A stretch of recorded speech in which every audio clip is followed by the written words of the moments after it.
ನಾನು ಉಸ್ತುವಾರಿ ಆಗಿದ್ದಾಗ ಡಿಕೆ ಶಿವಕುಮಾರ್ ಅವರಿಗೆ ಬೆಳಗಾವಿಗೆ ಎಂಟ್ರಿಯನ್ನ ಕೊಟ್ಟಿರಲಿಲ್ಲ. ನಾನು ಕಾಂಗ್ರೆಸ್ ಶಾಸಕ ಇದ್ದಾಗ ಅವನಿಗೆ ಬರಲು ಅವಕಾಶವನ್ನ ಕೊಟ್ಟಿರಲಿಲ್ಲ ಅಂತ ಏಕವಚನದಲ್ಲೇ ಬೆಳಗಾವಿಯಲ್ಲಿ ಮಾಜಿ ಸಚಿವ ರಮೇಶ್ ಜಾರಕಿಹೊಳಿ ಅವರು ಡಿಕೆ ವಿರುದ್ಧ ಗುಡುಗಿದ್ದಾರೆ. ನಾನು ಸಾಮೂಹಿಕ ನಾಯಕತ್ವದಲ್ಲಿ ಡಿಕೆ ಮಾತು ಕೇಳಿದ್ದೇನೆ. ಇದು ರಮೇಶ್ ಜಾರಕಿಹೊಳಿ ಅವರ ವಾಗ್ದಾಳಿ. ನಾ ಬರಕ್ಕೆ ಕೊಟ್ಟಿಲ್ಲ, 10 ಡಿ ಕೆ ಶಿವಕುಮಾರ್ ಬರಕ್ಕೆ ಕೊಟ್ಟಿಲ್ಲ. ಅವ್ನು ಅಲ್ಲೇ ಬ್ಲಾಕ್ ಮಾಡಿದಾನೆ, ಬರಕ್ಕೆ ಕೊಟ್ಟಿಲ್ಲ. ನಾ ಉಸ್ತುವಾರಿದಾಗ ಡಿ ಕೆ ಎಂಟ್ರಿ ಕೊಟ್ಟಿಲ್ಲ. ಇಲ್ಲ, ನಮ್ಗೆ ಸಂಬಂಧ ಇಲ್ಲ ಪಕ್ಷದ, ಅದು ಕಾಂಗ್ರೆಸ್ ಆಂತರಿಕ ಸಮಸ್ಯೆ. ನಾ ಕಾಂಗ್ರೆಸ್ ಪಕ್ಷ ಶಾಸಕ ಮಂತ್ರಿ ಬೆಳಗಾವಿ ಜಿಲ್ಲೆ ಉಸ್ತುವಾರಿದಾಗ ಅವ್ನು ಬರಕ್ಕೆ ಕೊಟ್ಟಿಲ್ಲ. ಇಲ್ಲಿ ನಾ ಬರಕ್ಕೆ ಕೊಟ್ಟಿಲ್ಲ. ನನ್ನ ಅಧಿಕಾರ ನಡೆಸಿದ್ದೀನಿ. ಬಟ್ ಸಾಮೂಹಿಕ ನಾಯಕತ್ವ ಬೆಳಗಾವಿ ಮಟ್ಟದಲ್ಲಿ ಡಿ ಕೆ ಶಿವಕುಮಾರ್ ಸಲಹೆ ಸೂಚನೆ ಸ್ವೀಕಾರ ಮಾಡಿದ್ದೇನೆ. ಬಟ್ ಬೆಳಗಾವಿ ಜಿಲ್ಲೆಗೆ ಎಂಟ್ರಿ ಕೊಟ್ಟಿಲ್ಲ. ಅನಿವಾರ್ಯ ಬಂದು ಹೇಳ್ತಾನೆ. 1 ಕೋಟಿ ರೂಪಾಯಿ ಕೊಟ್ಟಿದ್ದಾನಂತ. ಆ ರೀತಿ ಬೇರೆ ಕಾಂಗ್ರೆಸ್ ಶಾಸಕರನ್ನು ಕೊಟ್ಟಿದ್ದಾರೆ. ಗಣೇಶ್ ತನಿಖೆ ಆಗಬೇಕು, ಯಾರ್ಯಾರು ಅಟ್ಯಾಕ್ ಕೊಟ್ಟಾರು ಅದನ್ನ ಜಿಲ್ಲಾಧ್ಯಕ್ಷರ ಕಡೆ ಲೆಕ್ಕಪತ್ರ ಜಿಲ್ಲಾಧ್ಯಕ್ಷ ಅವರ ಸ್ವಂತ ಬರ್ಕೊಂಡು ಯಾರಿಗೂ ದೇವ್ರ ಅವರ ಲಕ್ಷ್ಮೀ ಹೆಬ್ಬಾಳ್ಕರ್ ಅಧ್ಯಕ್ಷ ಇದ್ರು. ಅವ್ರು ಏನು ಬರ್ಕೊಂಡು ದೇವ್ರಿಗೆ ಗೊತ್ತು. ನಾವ್ಯಾಕೆ ಒಂದು ಈಗ ನಿಮ್ಮ ಕೈ ಅಧಿಕಾರ ಕೊಟ್ಟು ನಿಮ್ಮ ಕೈ ಚಂದ ಮಾಡೋದೇ ಬಿಟ್ಟಿದ್ದು. ನಮ್ಗೆ ಅವ್ರು ಯಾವ ಬರ್ಕೊಂಡ್ರೆ ಯಾರು ಬರ್ಬೋದು. ಅದು ಕಾಂಗ್ರೆಸ್ ಪಕ್ಷ ಸದಸ್ಯ ಕೇಳ್ಬೇಕು. ನನ್ನ ಡ್ಯೂಟಿ ಅಲ್ಲದು, ಅವ್ರು ಕೇಳಬೇಕು, ನನ್ನ ಡ್ಯೂಟಿ ಅಲ್ಲ. ಕಚೇರಿ ನಿರ್ಮಾಣದಲ್ಲಿ ಸಾಕಷ್ಟು ಗೋಲ್ಮಾಲ್ ಕೂಡ ಆಗಿದೆ. ಇನ್ನೇನು ಆಲ್ರೆಡಿ ಕೇಳ್ರಿ, ಗೊತ್ತಾಗುತ್ತಾ. ಅಧ್ಯಕ್ಷರು ಮಾಡಿದ್ರು ಅಂತ. ಆಮೇಲೆ ಮುಂದಿನ ದಿನ ನೀವು ನಾವಲಿಟಿ ಅದ ಅಧ್ಯಕ್ಷ. ಇವ್ರು ಏನೋ ಮೇಲೇನೋ ಆದರೆ ಬೆಳಗ್ಗೆ ಅವಾಗ ವಿನಯ್ ನಾವಲಿಟಿ ಯಾರೇ ಗೋಲ್ ಮಾಡೋದು ಅವ್ರಿಗೆ ಗೊತ್ತೈತೆ. ನನಗೆ ಅವ್ರ ಎಸ್ ಬಂದು ನನಗೆ ಹೇಳಿದಾರೆ, ಅದನ್ನ ಹೇಳಕ್ಕೆ ಬರೋದಿಲ್ಲ. ಈಗ ಪಕ್ಷದ ಆಂತರಿಕ ಸಮಸ್ಯೆನ ಹೇಳಕ್ಕೆ ಬರೋದು.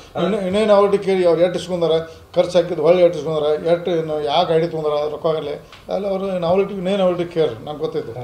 ನನಗೆ ಹೇಳಿದಾರೆ ಹೆಸರುಗಳು, ನಾ ಹೇಳಂಗಿಲ್ಲ. ಕಾಂಗ್ರೆಸ್ ಕಚೇರಿ ನಿರ್ಮಾಣದ ರೊಕ್ಕದಲ್ಲೇ ಗಾಡಿ ತೊಗೊಂಡಾರ, ಚೈನಿ ಮಾಡಿದಾರೆ, ಅದನ್ನ ನಾವಲಿಟಿ ಕೇರ್ ಹೇಳ್ತಾರೆ ಅವ್ರು. ಈ ಕುರಿತು ಮತ್ತಷ್ಟು ಮಾಹಿತಿಯನ್ನ ಕೊಡೋದಕ್ಕೆ ನಮ್ಮ ಪ್ರತಿನಿಧಿ ಪ್ರಸನ್ನ ಇದೀಗ ನೇರ ಸಂಪರ್ಕದಲ್ಲಿದ್ದಾರೆ. ಪ್ರಸನ್ನ, ಕಾಂಗ್ರೆಸ್ ಪಾಳೆಯದಲ್ಲಿ ದಿನೇ ದಿನೇ ಏನಾಗ್ತಿದೆ ಅನ್ನೋದನ್ನ ನೋಡ್ತಾ ಇದ್ದೀವಿ. ದಿನಕ್ಕೊಂದು ಬೆಳವಣಿಗೆಗಳಾಗ್ತಾ ಇದೆ, ಆರೋಪ ಪ್ರತ್ಯಾರೋಪಗಳು, ಒಬ್ಬರ ಕಡೆ ಒಬ್ಬರು ಬೊಟ್ಟು ಮಾಡಿ ತೋರಿಸ್ತಾ ಇದ್ದಾರೆ. ಒಂದಷ್ಟು ವಿಚಾರಗಳಲ್ಲಿ ಸತೀಶ್ ಜಾರಕಿಹೊಳಿ ಅವರು ತುಂಬಾನೇ ಮುಂದುವರೆದಿದ್ದಾರೆ. ಈಗ ಪ್ರಬಲವಾಗಿ ಅವರು ಆಗ್ರಹ ಪಡಿಸ್ತಾ ಇರೋದು ಕೆಪಿಸಿಸಿ ಅಧ್ಯಕ್ಷರ ಬದಲಾವಣೆ ಆಗಲೇಬೇಕು ಅಂತ ಹೇಳಿ. ಅದರ ಜೊತೆಗೆ ಸತೀಶ್ ಜಾರಕಿಹೊಳಿ ಅವರ ಬೆನ್ನು ತಟ್ಟುವ ಕೆಲಸವನ್ನ ರಮೇಶ್ ಜಾರಕಿಹೊಳಿ ಅವರು ಮಾಡ್ತಿದ್ದಾರೆ. ಆ ಮುಖೇನವಾಗಿ ಡಿಕೆ ಶಿವಕುಮಾರ್ ಅವರಿಗೆ ಖಡಕ್ಕಾಗಿ ಟಕ್ಕರ್ ಕೊಡ್ತಿದ್ದಾರಾ ಅಂತ ಬೆಳಗಾವಿ ಸಾಹುಕಾರರು.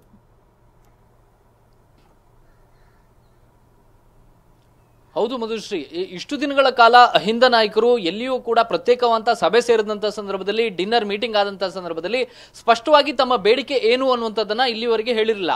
ಆದ್ರೆ ಇವತ್ತು ಸತೀಶ್ ಜಾರಕಿಹೊಳಿ ಅವರು ಮನಸ್ಸು ಬಿಚ್ಚಿ ಮಾತನಾಡಿದ್ದಾರೆ. ತಮ್ಮ ಡಿಮ್ಯಾಂಡ್ ಏನು ಅನ್ನುವಂಥದ್ದನ್ನ ಸುರ್ಜೇವಾಲಾ ಅವರ ಮುಂದೆ ಸ್ಪಷ್ಟಪಡಿಸಿದೀವಿ ಅನ್ನುವಂತ ಮಾತನ್ನ ಹೇಳ್ತಾ ಇದ್ದಾರೆ. ಪ್ರಮುಖವಾಗಿ ಕೆಪಿಸಿಸಿ ಅಧ್ಯಕ್ಷರ ಬದಲಾವಣೆ ಆಗಬೇಕು ಅನ್ನುವಂಥದ್ದು ಅವರ ಮೊದಲನೇ ಡಿಮ್ಯಾಂಡು. ಪೂರ್ಣ ಪ್ರಮಾಣದ ಅಧ್ಯಕ್ಷರನ್ನ ನೇಮಕ ಮಾಡಿ ಅನ್ನುವಂಥದ್ದು ಎರಡನೇ ಡಿಮ್ಯಾಂಡು. ಮತ್ತು ಈ ಒಂದು ಕೆಪಿಸಿಸಿ ಅಧ್ಯಕ್ಷರ ಆಯ್ಕೆಯ ಸಂದರ್ಭದಲ್ಲಿ ಶಾಸಕರ ಅಭಿಪ್ರಾಯವನ್ನ ಪಡೀರಿ ಅನ್ನುವಂತಹ ಆಗ್ರಹವನ್ನು ಕೂಡ ಇದೀಗ ಸತೀಶ್ ಜಾರಕಿಹೊಳಿ ಅವರು ಮಾಡಿದ್ದಾರೆ. ನೇರವಾಗಿ ಡಿ ಕೆ ಶಿವಕುಮಾರ್ ಅವರಿಗೆ ಎಲ್ಲೋ ಒಂದ್ ಕಡೆ ಸತೀಶ್ ಜಾರಕಿಹೊಳಿ ಮತ್ತು ಬೆಳಗಾವಿಯ ಸಾಹುಕಾರರ ಕುಟುಂಬ ತೊಡೆ ತಟ್ಟಿದಂತಹ ರೀತಿಯಲ್ಲಿ ಕಂಡು ಬರ್ತಾ ಇದೆ. ಕಳೆದ 2 ದಿನಗಳ ಹಿಂದೆ ಶಾಸಕಾಂಗ ಸಭೆ ನಡೆದಂತಹ ಸಂದರ್ಭದಲ್ಲೂ ಕೂಡ ಲಕ್ಷ್ಮೀ ಹೆಬ್ಬಾಳ್ಕರ್ ಅವರನ್ನ ಡಿ ಕೆ ಶಿವಕುಮಾರ್ ಅವರು ಡಿಸಿಸಿ ಕಚೇರಿಯ ನಿರ್ಮಾಣದ ವಿಚಾರದಲ್ಲಿ ಹೊಗಳ್ತಾರೆ. ಡಿಸಿಸಿ ಕಚೇರಿ ನಿರ್ಮಾಣದಲ್ಲಿ ಲಕ್ಷ್ಮೀ ಹೆಬ್ಬಾಳ್ಕರ್ ಅವರ ಪಾತ್ರ ದೊಡ್ಡದಿದೆ ಅನ್ನುವಂತ ಮಾತನ್ನ ಹೇಳಿದಾಗ್ಲೇನೆ ಕಸಿವಿಸಿ ಅನುಭವಿಸಿದಂತಹ ಸತೀಶ್ ಜಾರಕಿಹೊಳಿ ಅವರು ಅದನ್ನ ಬಹಿರಂಗವಾಗಿಯೇ ವಿರೋಧಿಸುವಂತ ಕೆಲಸವನ್ನ ಮಾಡ್ತಾರೆ. ವಿರೋಧಿಸಿ ನೇರವಾಗಿ ಹೇಳ್ತಾರೆ, ಶ್ರಮ ಹಾಕಿದಂತವ್ರು ಎಲ್ಲರನ್ನೂ ಕೂಡ ಗುರುತಿಸುವಂತ ಕೆಲಸವನ್ನ ಮಾಡಬೇಕು ಅಂತೇಳಿ ನೇರವಾಗಿ ಶಾಸಕಾಂಗ ಸಭೆಯಲ್ಲಿಯೇ ಡಿ ಕೆ ಶಿವಕುಮಾರ್ ಅವರಿಗೆ ಸತೀಶ್ ಜಾರಕಿಹೊಳಿ ತಿರುಗೇಟನ್ನು ಕೊಡ್ತಾರೆ.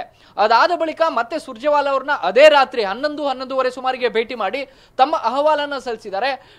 ಕೆಪಿಸಿಸಿ ಅಧ್ಯಕ್ಷರನ್ನ ಯಾಕೆ ಬದಲಾವಣೆ ಮಾಡಬೇಕು ಅನ್ನೋದ್ರ ಬಗ್ಗೆಯೂ ಕೂಡ ಸಮರ್ಥನೀಯವಾದಂತಹ ಒಂದಷ್ಟು ಅಂಶಗಳನ್ನ ಮುಂದಿಟ್ಟಿದ್ದಾರೆ.